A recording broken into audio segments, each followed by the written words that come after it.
মিন্ত্রা থেকে first time pizza order করলাম, চলো সেই ভিডিওটাই তোমাদের সঙ্গে শেয়ার করবো। প্রথমে মিশো থেকে এসেছিলো একটা গয়নার বাক্স, আর এটা এতটা কিউট দেখতে লাগছিলো। প্রথমে ফোনে দেখাচ্ছিল অনেকটা বড়, জানো তো, তারপর যখন সামনাসামনি এসছে এত কিউট, হ্যাঁ একটু ছোট, কিন্তু এত কিউট জিনিস আর ফেরত দিতে পারলাম না, রেখেই দিলাম নিজের কাছে।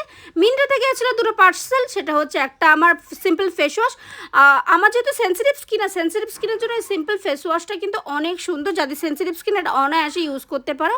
তারপরে একটু মজা করলাম, তোমাদের সাথে প্রথমে বলেছিলাম না মিন্ত্রা থেকে পিৎজা অর্ডার করলাম, পিৎজা পাফ অর্ডার করেছি মার্সেরই, তাই একটু মজা করলাম তোমাদের সঙ্গে। আর রাত্রিবেলা 9টার সময় অর্ডার করেছিলাম হচ্ছে ডমিনোস থেকে পিৎজা, এত খাওয়ার ক্রেভিং হচ্ছিল যে অর্ডার করেই ফেলাম। তার সাথে সাথে একটা বাটারস্কচ আর ব্লুবেরি মুস নিয়েছিলাম। আর রাত্রিবেলা এটা খাওয়ার যে ক্রেভিং, এটা মিটিয়ে দেওয়ার পর ভীষণ ভালো লেগেছিল। রাত্রিবেলা সেরকম কিছু খাওয়া হয়নি। আর তোমাদের ভিডিওটা কেমন লাগলো সেটা কমেন্টে জানাতে ভুলো না। আশা করি খুব ভালো লেগেছে, যদি ভালো লেগে থাকে লাইক করে দিও, কমেন্ট করে দিও। আজকের মতো আসি, তাহলে চলো টাটা।